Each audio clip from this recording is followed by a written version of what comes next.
Welcome to a special edition of the Almost Reckless podcast. I'm your host, Amy Smilovic, and I'm here today with my co-host, Gabriel Smilovic. And our guest is Ken Wallin, artist, entrepreneur, psychologist, and my father. It's going to be a great one. We're recording. We're recording. Okay. All right. I am here with my dad and my son, Gabriel. And in 2021, we did a live conversation, Dad. We did. It was one of the first that I had done. Yeah. And the comments from it were so thoughtful, and people were very touched by the conversation. It meant, Nice to hear. It was great to hear. It meant a lot to them. And my dad, for a bit of background, we are here in his art gallery on St. Simon's Island, Georgia. My dad is a psychologist. I grew up knowing him as the dad who was a psychologist who was very strict, Yeah. but very cool. How did you feel about that? Being grounded for 24 hours. Very differently than I do now, as a mother, especially. So we wanted to interview my dad again, and you're going to hear me referring to him as Dad, and you're going to hear Gabriel referring to him as Pa. And we're going to have a conversation with Dad, Pa, about what it means to take risks and do big things in life. And I think with that, we'll get started. Yeah. I mean, where do you want to start? Why don't you introduce yourself first and Okay. let people know what you're doing here? I'm Gabe, Gabriel. I started at Tibi about a year and a half ago, almost 2 years, I think, September of 2023. And I manage our new media projects and our partnerships and collaborations for the brand. Great. Yeah. And what I'm excited about having Gabe here about is when we talk about taking risks in life, so often risks are relative, right? Like some people see what I do, moving to New York, starting a company, as risky, but there's a skydiver out there who takes risks I Yeah. can't even imagine. And I'm always curious about how we define taking risks and seeing it through our own lens. Because Dad, you and Mom, you were a psychologist working in just outside of Chicago. Mhm.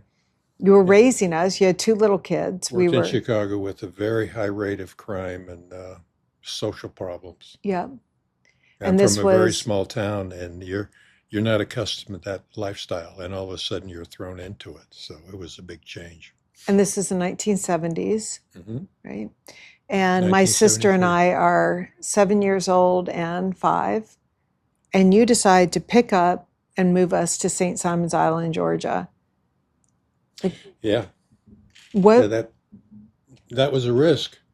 But you know that old saying that if you keep doing the same thing over and over again and complaining about the results you get, and you just keep repeating the same things, then nothing's going to get better.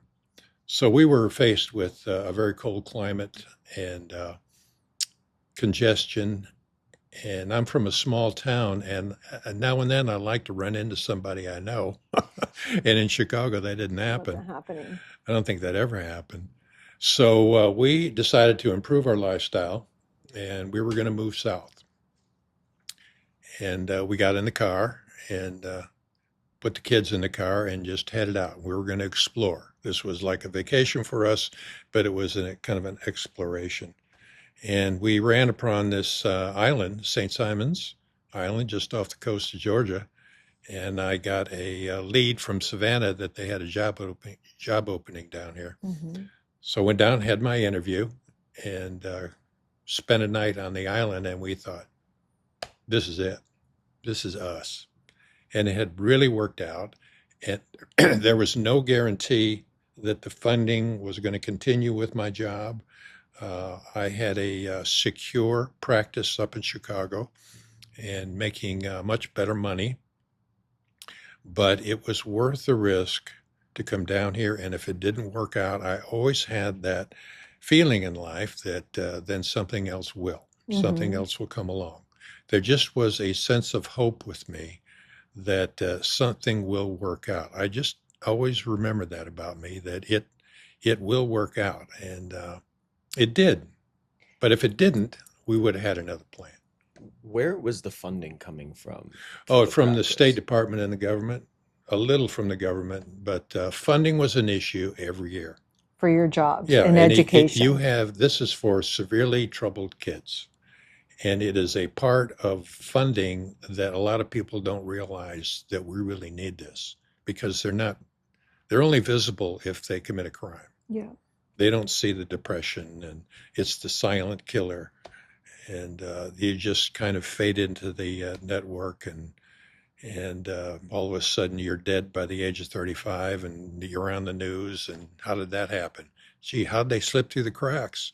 We hear that all the time about, the use of guns in our country and the shootings and how do these people slip through the cracks like that? They should have been identified early on. Well, that's what that funding is for. And it's always a fight, and it always will be a fight to create the funding for this part of the population. So when you and mom came down here, you knew there was a job that Yeah, I knew there was was a job. going to be important to you and that was being funded at the time. How much, where did you get pushback from? Did you get pushback from family? What are you doing? How could you? Oh, Like, was your oh, mom move all from game for Chicago, where this? my hometown. Oh my goodness. Yeah, it's like the earth is flat, and I am going to drive right off that cliff. And I'll never forget announcing it to my family because this is a farm community, railroad, working in the railroads, working in the steel mills. It was a really working class family and very close knit, and very few people left home. If they did leave, it was like 60 miles away. And this was Chesterton, Indiana. That Chester, was a couple Indiana, hours from Chicago. right, Chicago, but still, it was very close. Yeah. And we were at a family get together and they were asking me about St. Simon's. How was your And one of my aunts vacation? said, well, do you have to airlift food in? No. No. And I realized, I'm going to have to do a lot of explaining here about where I'm going and the network they have. I'm going to be safe in Mm-hmm. this kind of business. So there was that kind of dialogue. My family did not take it well. But we left. I am stubborn about these things. I make up my mind and I'm going to do it, and then I'm going to do it. And so far, things have worked out. What was there anything that they could have said to you that would have made you and mom say, "We'll stay"? No, Right. You made up your I mind. was, yeah, I had already made up my mind. I didn't discuss it with them and say, "What do you think?" Mm-hmm. I would, and this is the way I tackled many things. I would decide beforehand and then announce it. Yeah. And, does that work for you? It worked for me, but someone else, it may be something you need to run by your loved ones a lot. So I think Although by the you ran time, it by mom. That's the thing, though, oh, like my, it yeah, was you your mother. and mom were rock Oh, solid yeah. on this. Oh, I yeah. think had you and mom not been rock solid on Oh, it, yeah. that would have been. Making major decisions has always been a group project with us. We like the idea of no surprises. Mm-hmm. And I don't like surprises. So people need to know things beforehand and then plan. But she was on board. She liked a warmer climate, smaller. If you don't like surprises, but But but you're you're moving, yeah, spontaneous. yeah, you're moving to St. Simon's Well, of by Marin. surprises is me walking home one evening and saying to my wife, I'm leaving, "We're or we're leaving. leaving. Pack the bags." That would and that would be a real hurdle that I would had to go through with my wife, and so we got accustomed to not things being thrown at you like that. Now, I'm going to take up a new sport or something like this. I don't go home and, what do you think, honey? We're going to be into bowling now. That's spontaneous. Yes, Yeah. and you're going with me. I got lessons set up for you. That never works. So, one of the things that we hear on these podcasts that we've been doing is that we've been speaking with a lot of entrepreneurs, and we find that conviction and passion for something is really important. And the other thing that people talk a lot about is in business, what they refer to as your break-even analysis. What is that line that you've got to stay above in order to feel like, okay, not necessarily that I'm making it, but I'm on my way. And you said that for you had family back home. So I guess your break even was if just there was no funding and there was no way to put, like, not putting food on the table. That would have been a deal breaker, right? If you just physically weren't able facing poverty, Yeah. that's a real deal breaker. But I don't think I would have moved away from a warmer climate. I think Judy and I agreed that that's part of our lifestyle would not be to go through these winters. Mm-hmm. And it just was important to us. And I like sunlight, and I like to be out. I'm athletic, and I like to do things. So it was better for our lifestyle. So I would have really explored another alternative in a warmer climate before I would have gone back up north. I didn't, I mean, I loved the work up there. It was a great working environment. It was very interesting and challenging. Cultural interests were wonderful, great restaurants. Mm-hmm. I mean, it's great, but it was those winters. Yeah. And I have arthritis, and cold weather plays havoc with me. And you had arthritis in your 20s and 30s. Yeah, So I was it diagnosed not when I was 20. Yeah. I was hospitalized for 10 days with an arthritic attack. So it wasn't something that I'm casually throwing out there. It was an issue with Mm-hmm. me. And when it's cold, I just stiffen up and it hurts. And came down here and the sunlight and warm weather, and I was much better. I still have arthritis, but it was much better than living in cold. So that's something too, is really not just knowing your break even, but knowing what your non-compromises are. Yeah. I think there's this idea actually from Isabella's dad about having your circle of control, and kind of looking at life as, what can I focus on that's within the circle of control that I can actually affect, and then what are things that I have to just let go. And I think that a lot of like this pursuit of happiness and breaking even is deciphering what are those things within my circle of control that I can affect, and then allowing those things in the circle to have their impact on that which is outside. So in this case, cold weather is something that you can change. I think that probably the hardest thing is kind of just recognizing like the free will to just actually be able to get up and move and go somewhere.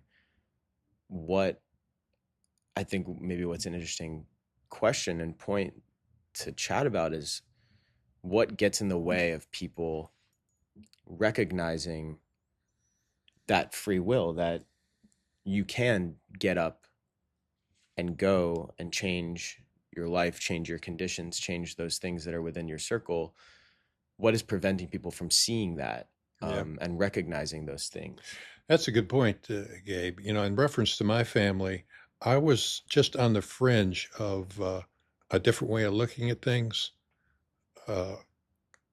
My aunts and uncles and immediate family stayed there. They didn't have that luxury of being able to pick up and move. So you didn't. Was it a financial issue, or it was raising just your kids there? family life, Yeah. and that when you grow up, you kind of move maybe 60 miles away, but that's enough. And when you had get-togethers, you showed up. But your uncle joined the circus in Florida. Now that's my dad's family, Okay, got it. and they're different Uh-huh. and really interesting. And I got to meet the one that joined the circus. He was a real interesting guy. He moved to Florida, and of course it's outrageous. He moved to Florida. I mean, Mhm. And this but would have been the 30s, 40s. yeah, But Dad, but ostensibly they're both from they're living in the same region. Now, your dad's family, they were immigrants from Sweden, Sweden. Yeah, they came over on the boat. right? Dad's parents. Grandma's family, I guess, had been a generation in the US already. Maybe were But they that, less risk takers? Were they because well, when Dad would tell me about his life, I mean, he had to leave home when he was 14 because the farm couldn't support the whole family. And that's not an uncommon thing back then. Mhm. And so you left. And he's 14 and he goes to Michigan and gets a job in the steel mills and is a welder and climbing up on these open hearth stacks, with a belt on. And safety is an issue, but you still have to do the job. Yep. And he did that for 2 or 3 years. And then he went back home and he worked on the farm again. And then he's on the farm. And then he gets trips and falls underneath this big rototiller and came this close to losing his life. And he had these stories about, being dead because of the work that you had to do. And he had a mindset. I'm living in his household now, and he's taking care of me, and the bills are paid, and I get to go to college, and I don't ever remember being hungry. We had a garden in the backyard, fresh I vegetables, love that garden. and it was a great life. And then I hear him that he's out of the house at 14, and I'm, 15 years old when he's telling me this story, and I'm worried about our next basketball game, and am I going to start? That was my big worry. Right. And it put things in perspective. So when I talked to him about, Did Grandpa put that in perspective, or was that a perspective that you got later oh on? yeah, it's my perspective. Yeah. He was just talking about his life, and it wasn't anything unusual to saying I had to leave when I was 14 because it happened to a lot of his people. Yeah. Uh, so to me, risk taking, going to college, I didn't know anybody. I went more than anybody else in my social circle. I went the farthest away, didn't know anybody. And he was thinking, and you're worried about what? Hmm. And So Grandpa was very encouraging of you going yeah, out and doing big even when I things. left, he was still like, go for it. He was the one that recognized the need to move around and Which was change. very unselfish because Grandpa, for you guys, he was 17 years older than my grandmother. Grandpa turned 81 when I was in third grade. I remember that birthday. So he knew that time was limited and he still said, go, like, do your thing. Time was limited in what sense? Meaning that, as you get older, you start each year is more and more precious, Okay. and your child now and your grandchildren are going to be moving away. And selfishly, I'd want them close by, but he said, go. It's interesting when I go back to my hometown, which is a town of about 5,000 and one stoplight, one police car. And I go to the reunions of my high school, and I would say 80% haven't moved away. Hmm. They're within a 60 miles radius. And I was the one that left. You, Is what do there a you get? lack of desire to leave or Part of it is a cultural thing. They're a very close knit community, Gabe. So everybody knows everybody. And if you do something different, everybody knows about it. And that's a strong force. So you just have to be willing to I'm be stubborn about it, and I'm going to go and I'm going to see what's on the other side of that hill. But that was always, I hopped in a car and I went to California. I hopped in my car and I went to Florida, and I wasn't with anybody but me. And there wasn't anybody doing that from my hometown. And I just like to explore. I wanted to find out what California was like, or driving through the desert. I've heard stories about how hot it gets or how cold it gets at night, and the desert's really beautiful, but I'd like to see it. And I And think so I went. what's important to distinguish, just for anyone listening, is that there are people who stay in that environment and they thrive in that environment. They love it, right? So really, I think what is important is for those who are finding themselves in environments that they don't feel like they're thriving in. They're laying in bed at night thinking, wow, what can I do to make me happier? Yeah, that's a good point. And I want to qualify my answer to that. My friends back home, they're very happy. Yes, absolutely. And that's what They it's were about. very happy. And I was very happy. So it's just a different way to go in life. I'm glad Hmm. you brought that out. Because it's diagnosing where your angst or your unhappiness is coming from, and then zeroing in on it, and then being able to do something about it. And I mean, you are a psychologist. You've worked with people for decades on this. I tell you, one real risk I took, that was my first job out of high school. I had the summer trying to make some money to go to college, and I got a job on the ore boats on Lake Michigan and Lake Superior and Lake Ontario. And I thought, this is really cool. I'm going to be on this ore boat. Never done anything like that. And this was serious. You're on the boats and they're huge, and you're off for 2 weeks at a time. And your job is to clean the deck. And I'm thinking, the Great Lakes, how rough can it be? It's like being on the ocean. You just cannot believe it. And they had a lifeline from one end of the boat to the other. And if you were going down the deck, you had to grab that lifeline, and you better attach yourself to it or you're going to be gone. And then when you're in Lake Superior, if you fell in, you had about 12 minutes to be rescued. And if that wasn't it, You then froze. you're toast. So it was a part of my life that all of a sudden I had to really take things very serious about how I conducted my behavior, being safe and planning ahead, and think about life jackets and being where I should be. And then when the ship put into harbor, my job was to take these big pulleys and put them on these posts so they would pull the boat along, and the pulleys could snap. So you had to be very aware of any kind of malfunction with the Mhm. pulleys. And they're telling me this. I'm thinking of, flipping hamburgers during the summer at the dunes, and whether I'm, getting my quota of burgers fried and being nice to the customers, to that. That What was an eye opener. what I love though that Gabe brought up was that when you think about what you want in life and you equate it then to what you can control, and then you zero in on that.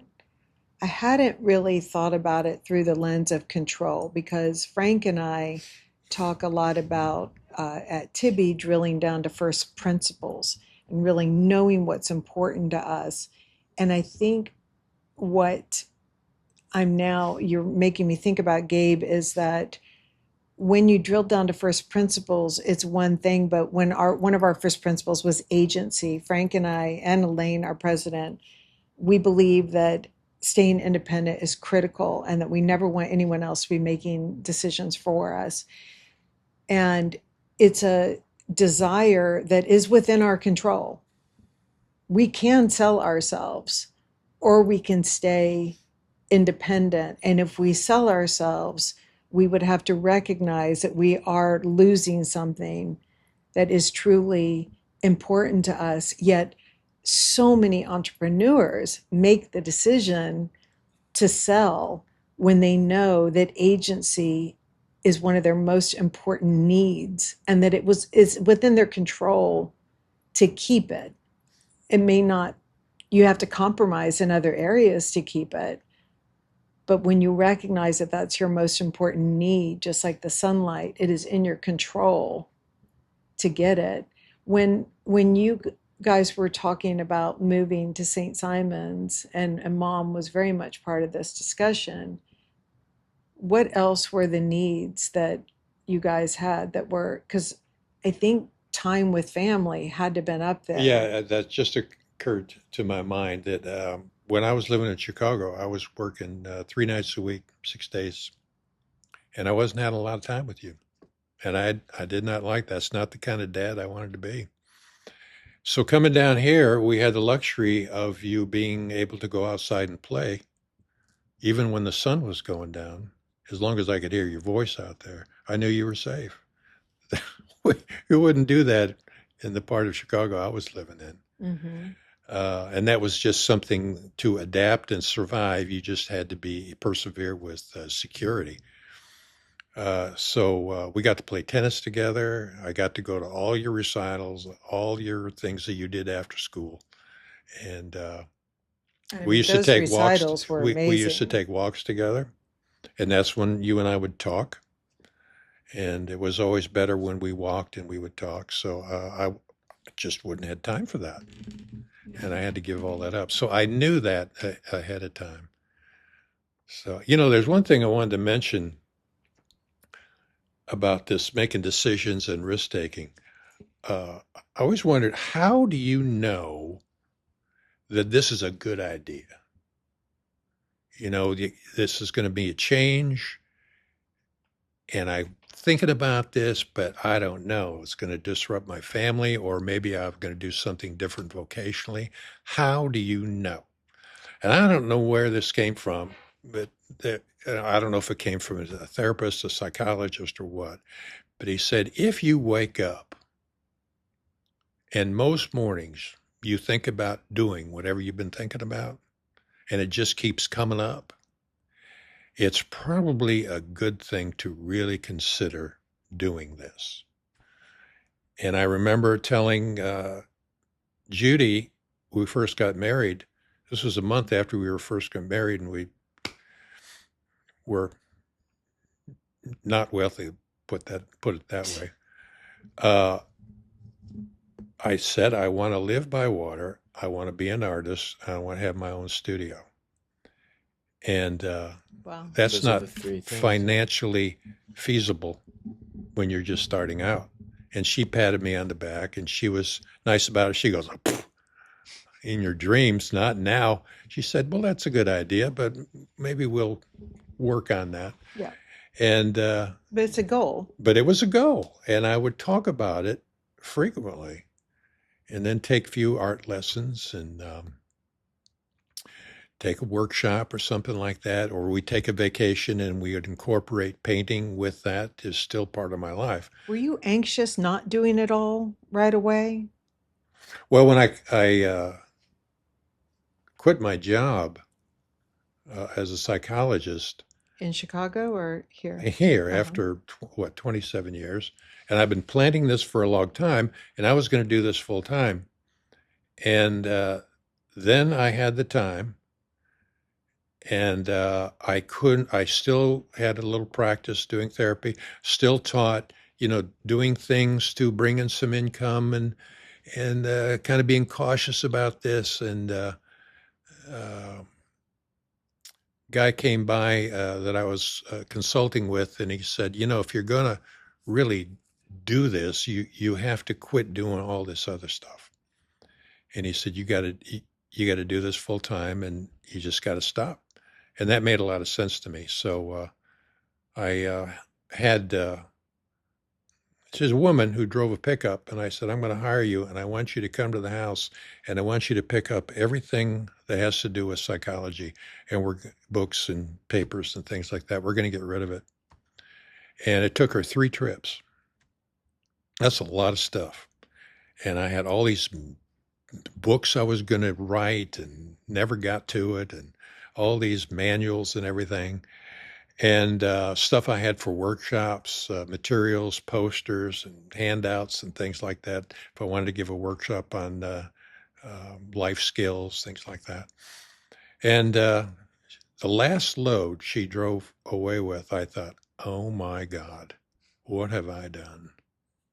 What So, have I done? so that really, I have a question. When he said you have to commit, was it commit because you'll never have time to do it all, or was it commit because you will never be successful unless you fully focus all your passion and let that come through in what you're Yeah, doing? lo and behold, now I've got the chance to do this. Now's a chance to find out if I'm any good. Hmm. And that scared the pants off me. Was I really just daydreaming and having a fling at this because it was interesting to talk about? Or was I really going to give myself a shot at this? And maybe I'm just not, or maybe mediocre. And that, Amy, that was the scary part of it. And then I set up full time, got it all set up, and 9/11 happened in Chicago, which everything shut down for 4, 5, 6 months. It's what, 2000? 2002? 9/11, yeah, 2001. we were in New York. 2001. We were in New York. Gabriel was in the back of the car when the towers So I went had my down. gallery, my easel set up, everything ready for business, and I didn't see anybody for 4 months. Hmm. Everybody ducked their heads in like turtle. And so I had plenty of time to paint, but I weathered that storm. And Yeah. Judy was supportive, just, you can do it. Like, what have you done? But it again, I just persevered. And I think just being a little bit stubborn about it, I'm not going to give up. I'll show them. I'm watching Gabriel's, your brain has got to be just Yeah, I mean, going crazy right now with what you want to do in life. uh, yeah, it's it's super. It can be super difficult. I think to be able to control and kind of suppress wanting to be able to do everything that you want to do right now. Um, I want to go back into the hospitality industry at some point. Every day I'm thinking about what that could look like, what that is at a restaurant, is that a wine bar. Every day I'm also thinking about music. Every day I'm also thinking about writing and how do I want to continue writing throughout my career.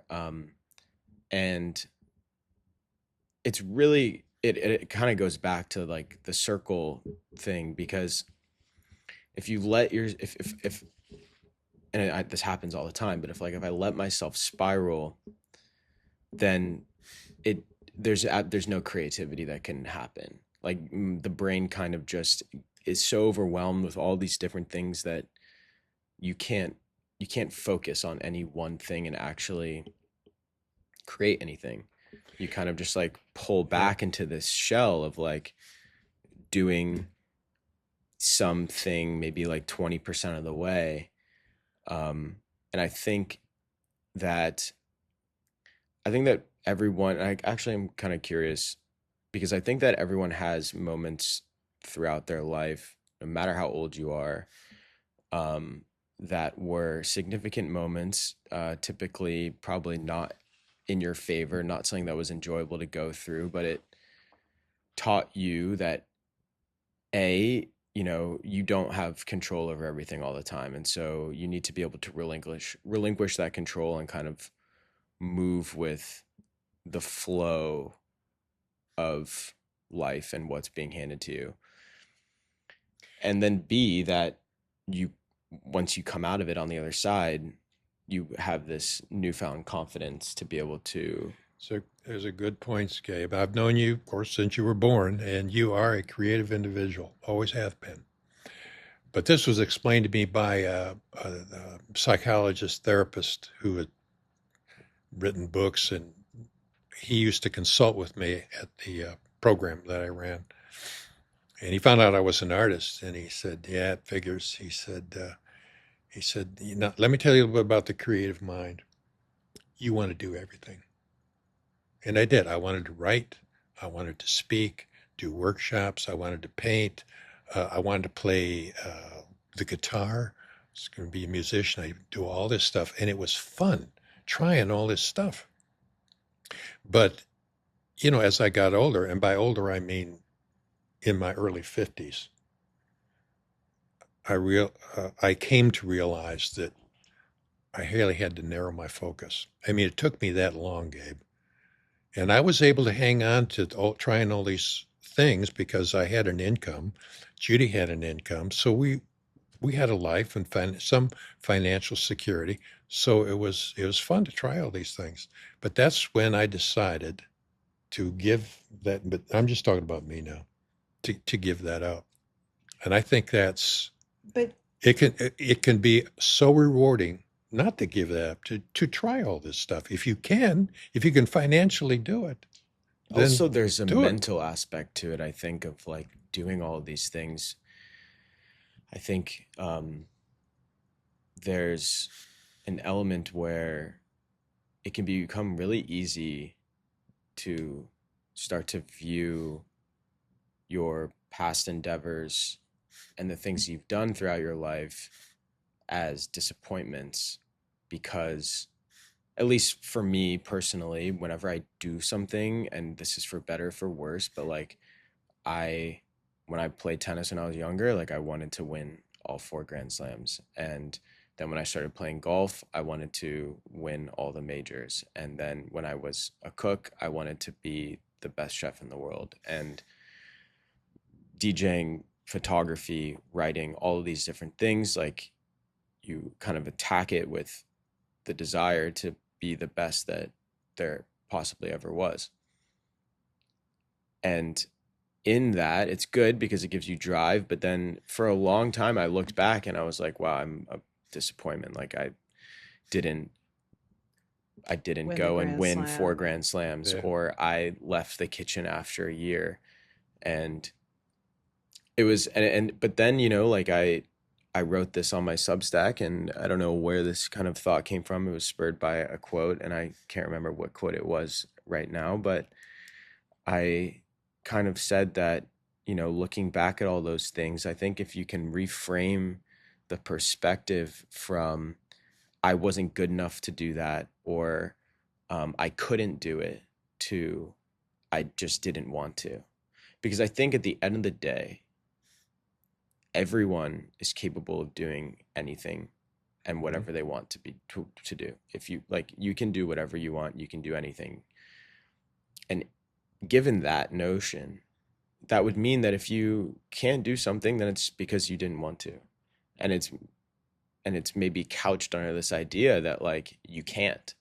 But at the really, like, if you look back, if I think if anyone like looks back at periods of time in their life, anytime that they actually really wanted something, they got it. They figured out how to do it. You figured out how to get to that point. I think, though, what's interesting, and I'd love the luxury of having this talk in 40 years and that you're still here.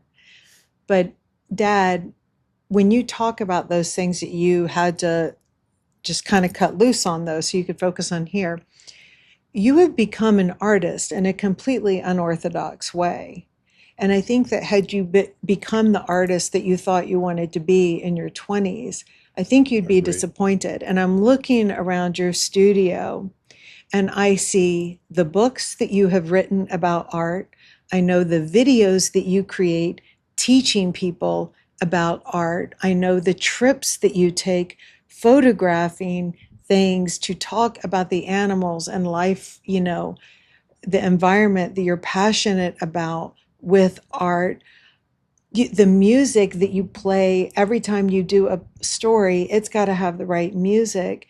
Every single thing about your life has culminated into this artist that you've Good point. become. Right. So you were on that trajectory. You were Right. building the resume for it. And I think that one of the things I find when I talk to people is they really bifurcate their life. They say, I want to become this, and in the meantime, I will do this, this, and this. Yeah. And then one day I will become this. And they don't realize that, like a Seurat painting, these are all these dots that are going up onto that painting. And when you're up close, it looks like dots.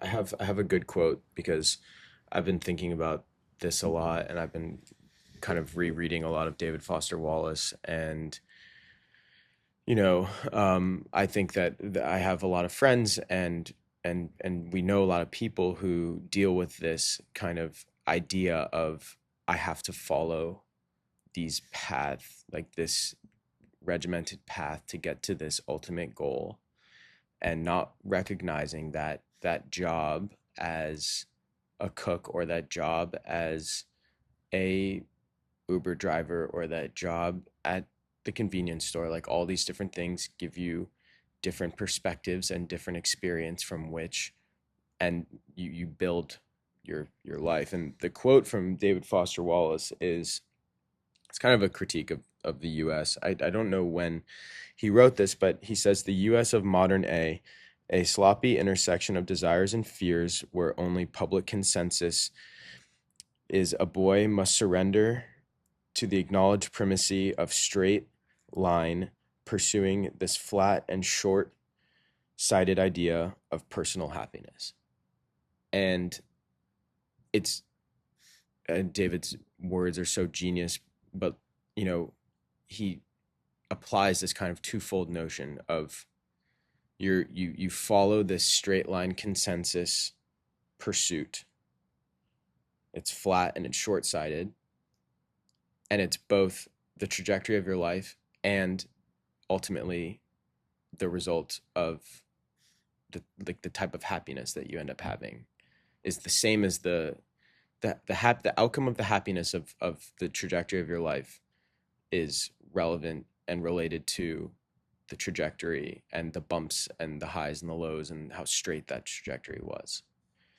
I personally, I think it's sad that he saw that, life in that way. And I think that it's that to me is what is so incumbent upon all of us is to debunk that myth that there are experts of industries, there are experts of life, that there are, that 1 + 2 will always equal 3 and a straight path to a successful career, or then the career equates happiness. I think it is really getting people to go from A to 1 to Z to 3, like moving around and collecting these things to build their picture. We have three different generations right here, Mhm. and I think part, at least from what my experience is like part of growing up and getting older is kind of recognizing that no one actually knows anything at the end of the day. I mean, obviously people have wisdom from their experiences, and you touch a hot pan and you're not going to touch that pan again, but there are so many unknowns in life that I mean, I don't know, I'm Yeah, as you've gone throughout life, obviously you've had more experiences, but you know I'm curious what it feels like to be at the stage of oh, life that yeah, you're at what now. I'm Yeah. 81, so that's a good question. What's it like when you are in your 80s as opposed to being in your 60s or 40s or starting out 20s. 20s? And it's different. And a lot of my life right now I conduct based on my memories. I'm not having these new experiences. I'm not going to climb Mount Everest. I'm not going to um, go down the Amazon and swim with pink porpoises and things like that. If I paint outside, I'm not going to go to some snow-capped mountain in Colorado and paint snow, which younger artists do. So it is a something that you can say, "Oh, poor me," or I can relish painting my memories, and can I express them in a different way? So I am painting, enjoying combining fantasy with realism, abstraction with realism. I'm looking at a painting right now of an octopus that's made up of all the friends that octopus have: clownfish, other octopus, squids, sea turtles, and forming an octopus. It's a way to celebrate the animal. And I used to scuba dive quite a bit, and that's what I saw, but I never combined them all together. So it's a great memory for me. Now, whether or not it's a good painting or someone will buy it, that's kind of secondary. But that's one way that age has affected with the kind of work I do.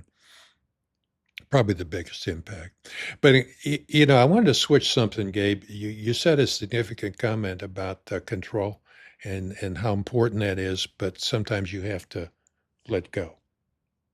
And I've been teaching art for quite a while, and one common thread I see with young artists or people who haven't had a lot of experience with it is the need for control, and they use it in their life all the time. They're selling real estate, they're a vice president of a bank, or dealing with other people's money, and it takes a lot of discipline and control to do that job. And then they want to take up painting, and to start a painting out, you have to let go of control.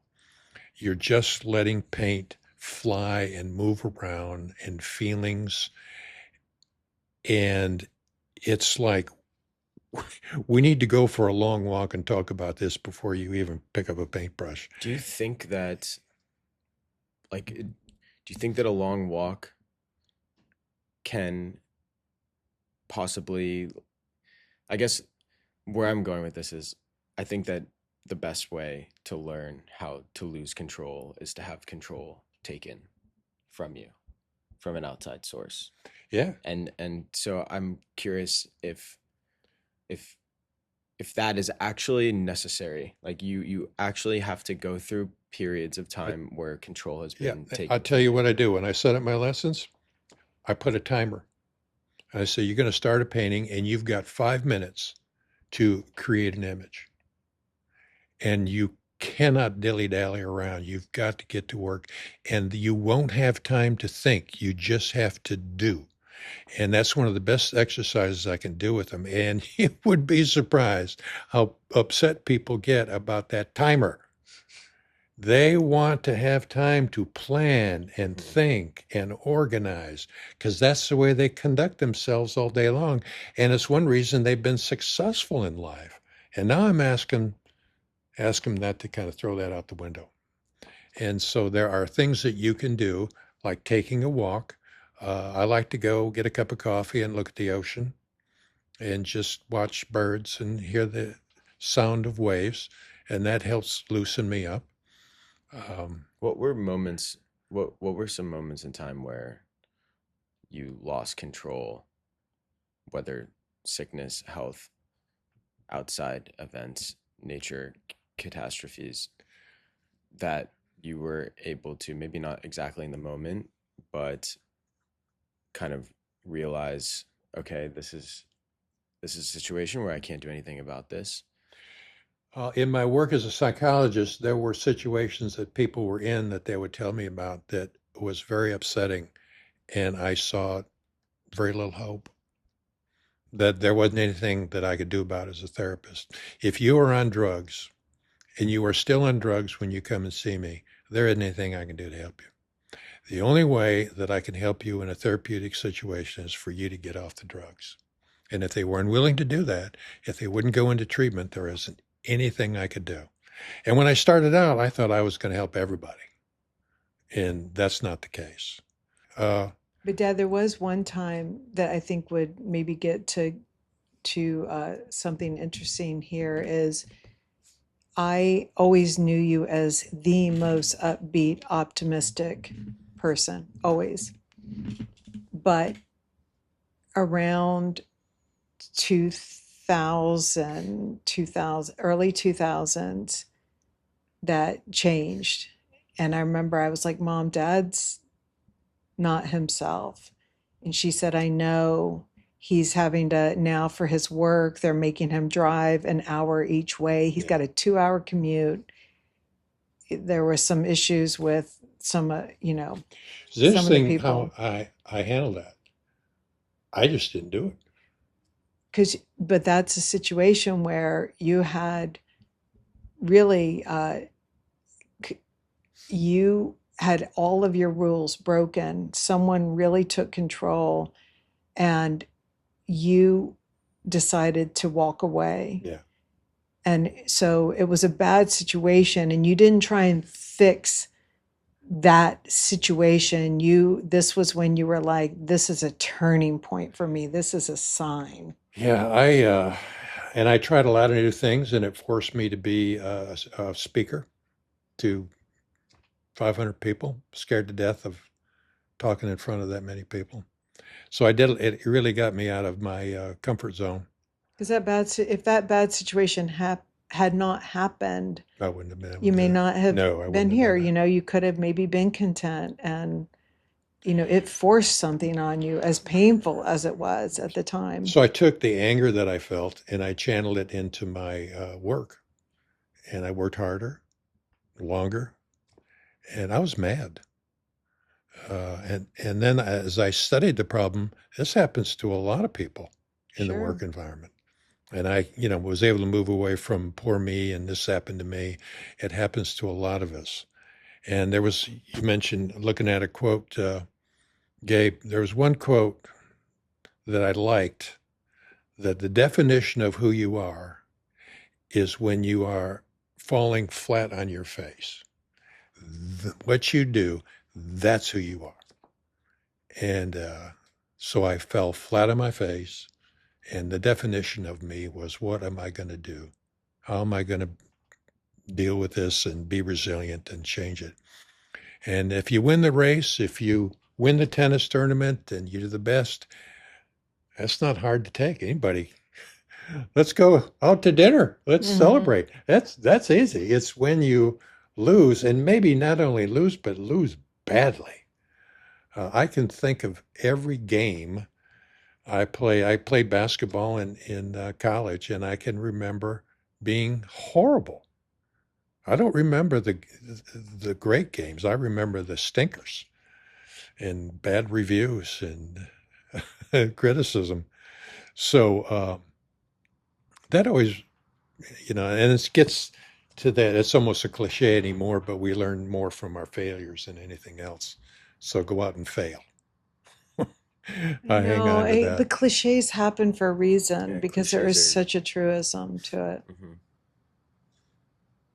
But anyway, back to that control issue. I don't want to pass that off lightly. It's something that being able to pull back and let go of needing to be control everything is really important to do. And we all fight that. It isn't something that, oh well, they're able to do that and I'm not. No, we all struggle with that, and it's a continuous problem. And even though I put timers on other people, I'll put timers on myself, or I'll put on a, a series of music, and I know it's got 4 plays, and I've got that much time to get this done on the canvas. So no more coffee breaks, just paint and stop thinking and just feeling and see what happens. And then So bring out your. how much is not?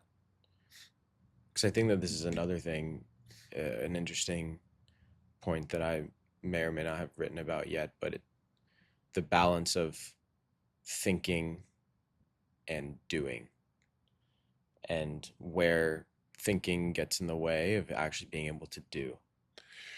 Well, let's say, okay, in a painting, it's no thinking, and that's 30% of the painting. See, because I also think like in writing, it's no thinking, Exactly right. I was just going to mention that which too. is I'm glad you so brought that up. Same contrary. principles across the board on any creative thing you're going to do. Hmm. But I think that's hard. Yeah.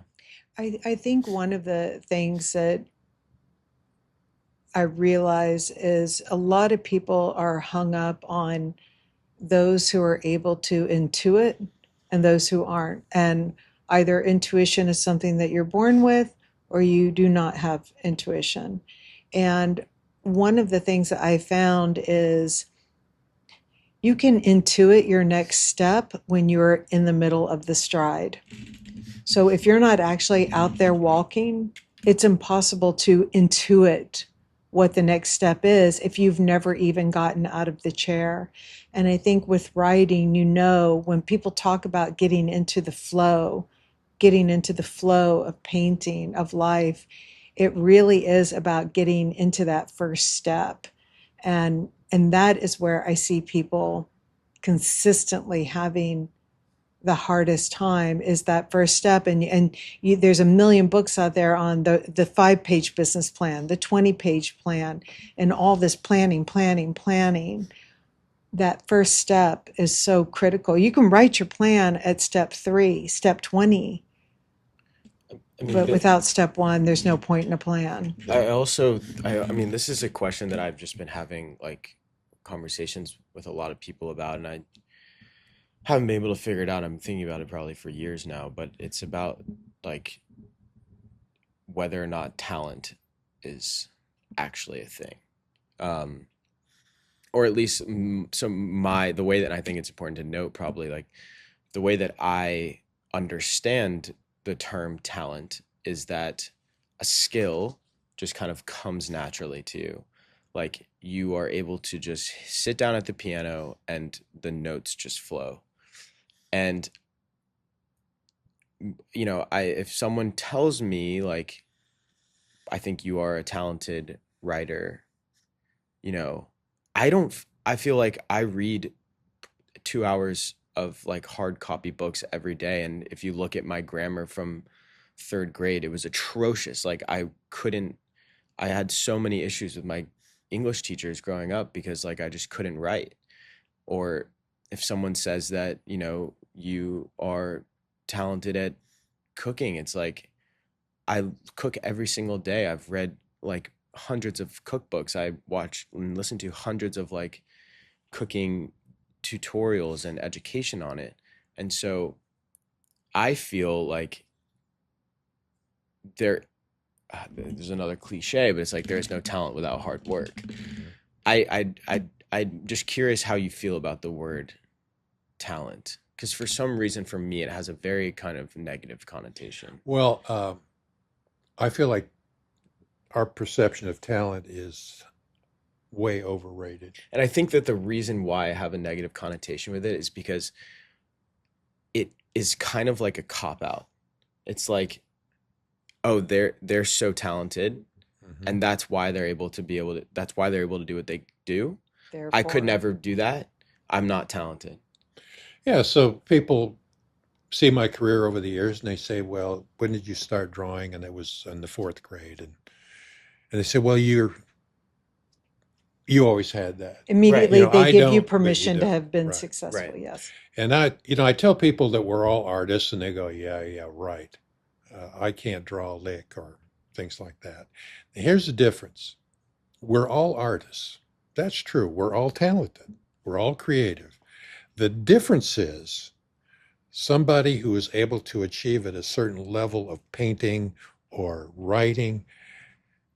Here's the difference. They have an uncontrollable urge to do it.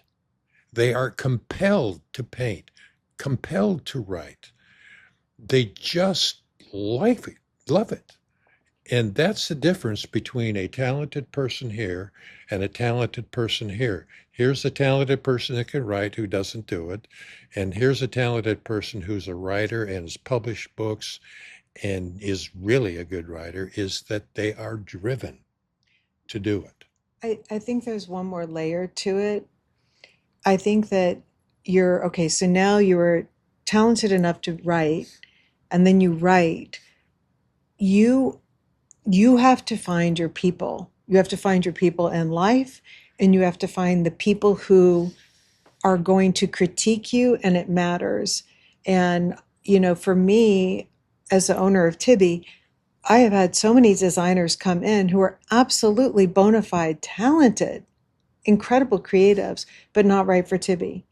And it's always one of the most difficult things because you never want to squash that in someone. Someone might be an incredible writer, but how many things do we read from writers that we don't love because it doesn't speak to us? And had that writer come to us as the critic first and been shot down and given up based on my love of whatever, it would have been so wrong. So it's the perseverance to keep doing it, but also the perseverance that when you do it, you keep going until you find your audience that loves it. Because, Dad, with the paintings behind you, if you were constantly selling to people who only liked Ansel Adam photography, you would feel like a loser.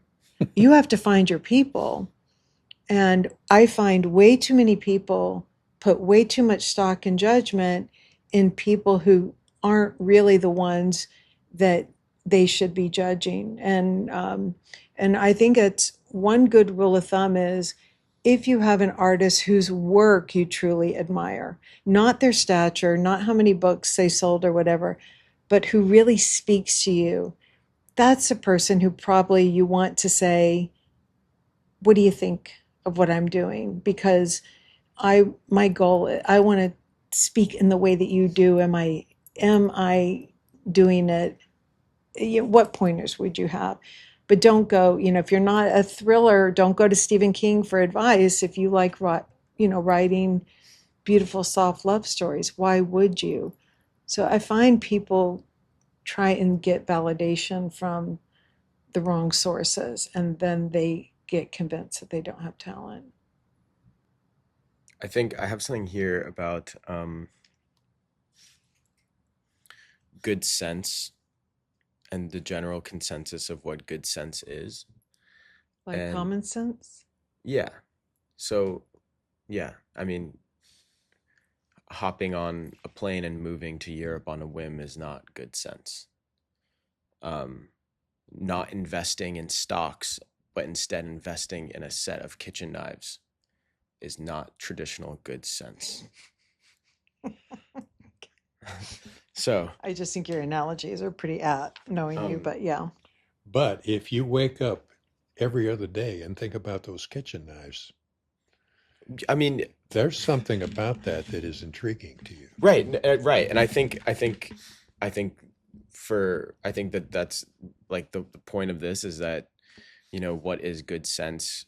Why does the general consensus even exist? Because everyone is so different, and It's relative what because you is took all our money and put it into the gas to for us to have our summer vacation camping all the way to Chicago. We were broke. It was not good sense to literally use our last dimes for gas to get us on those summer vacations, but you did. I mean, Well, these are investments though, I there's think a like story behind in that. these are investments in yourself. I mean, I think some people look, and that's fine. Like someone looks at Nvidia stock, and you invest in that, and you see that as an investment in your future and yourself right now. I can't do that. I personally look at Nvidia stock and I'm like, I'm gonna waste $800 on this. Why would I do that when I can buy a new camera that will further photography that I'm trying to work on? It's not good or bad, but I think that good sense, following what you think is like the general consensus, can kind of lead down a tricky road, um, a road potentially that potentially inhibits you from being able to lean into the things that really truly make you the happiest right now in the present moment, and right here.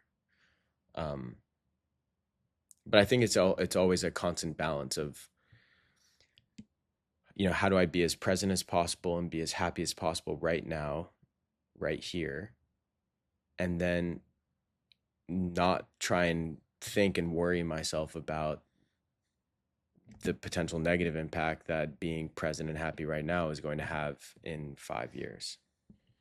I think some of it, and I know that you didn't mean this maybe so literally, but some of it is also just being honest with yourself and then what will make you happy and what you can do in life. And so Nvidia stock, for example, I think a lot of us say, oh my God, I was going to invest in Nvidia stock and I didn't. And now it's this and it's this and it says, when you keep a tally of the things that you were going to invest in, write them all down because you probably were going to invest in 4 other companies Right. that dived. Yeah. And so really in that thing, you're like, thank goodness I didn't invest that day, because while Nvidia would have done this, the other 4 would have failed. And, it just may not be in our acumen, because to quote Paul here, he said, movie videos, Blockbuster, who will buy those? No one wants to watch a movie ridiculous. at home. Who would want to see a movie That'll twice? never work. That'll never work. And then he said, movies by DVD, Netflix, that will never work. So I remember this hasn't been being a in the strong car suit. thinking, what do they think they're doing? We went by the Video store, video store. video schmidio. So, sometimes you almost feel like a failure or a could have been a contender when really maybe not so much. One of the things, though, I've seen you do, and this, keep this up, and it's very important with this creative mind of yours, Gabe, is try new things. Just keep at it, experiment, find out about yourself, what's good, what isn't. Don't get bogged down with, you mentioned you need to be the best. It's good to strive towards something, a certain benchmark, but try new things. You're always going to be learning.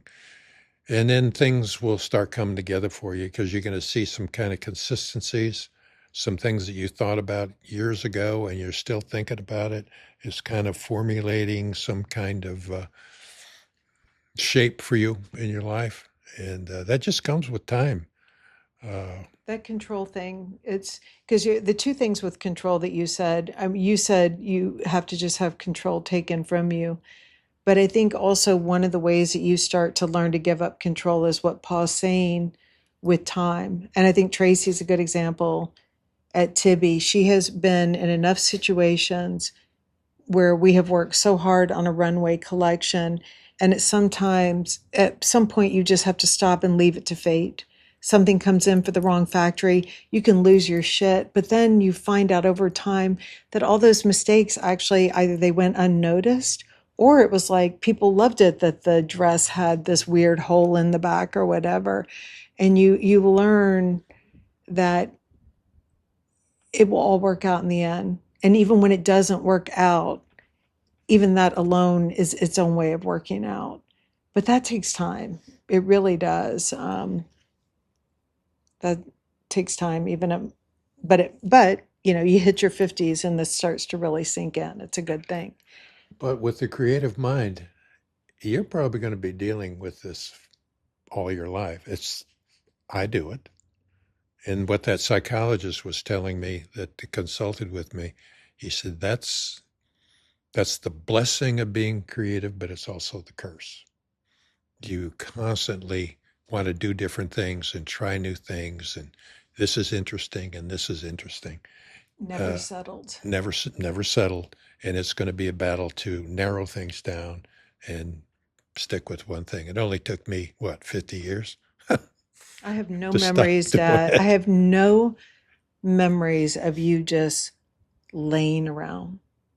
Not me? Yeah. No, it was tennis, Yeah. out in the backyard, painting, art shows, I was work, thinking of that just the other day. no, Yeah. 6 a.m., everyone up Yeah. and at 'em. Yeah, I was, exercise. I worked all through school. I did that. And, but my father was like that. He did all kinds of interesting new things. So I had that as a role model when I was younger. He was never made any money at it, but he was always trying to invent new things. Yeah, And he seemed relatively happy. yeah. So I've got something new on the cusp that I've been wrestling with that I want to try. It's in the field of creativity. But it's one of those things that I'm thinking, do I really want to do this? It's something I've never done before. And, if it keeps reoccurring when I get up in the morning, if it seems still a good idea, I'll probably invest some money in it and try it. But if it wanes and I lose interest in it, then I know it's something I shouldn't be doing. Mhm.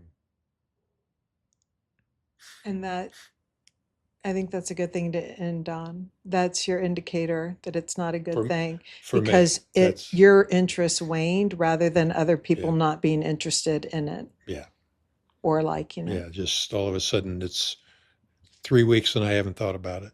That's not a good thing. And it's not that you couldn't do it, but you just didn't want to. Just Yeah. It's your life. was going to put a half effort into it. Yeah. And it's going to take about a $1,000 investment for the equipment. And do I really want to do that? Or maybe that would be part of a plane flight to France. I Exactly. think I'll do that. All right. All Dad, right, guys, that all was right. fun. So let's not wait another 4 years for the next one. Yeah, right. Let's make this an annual Paul, thing. wake up.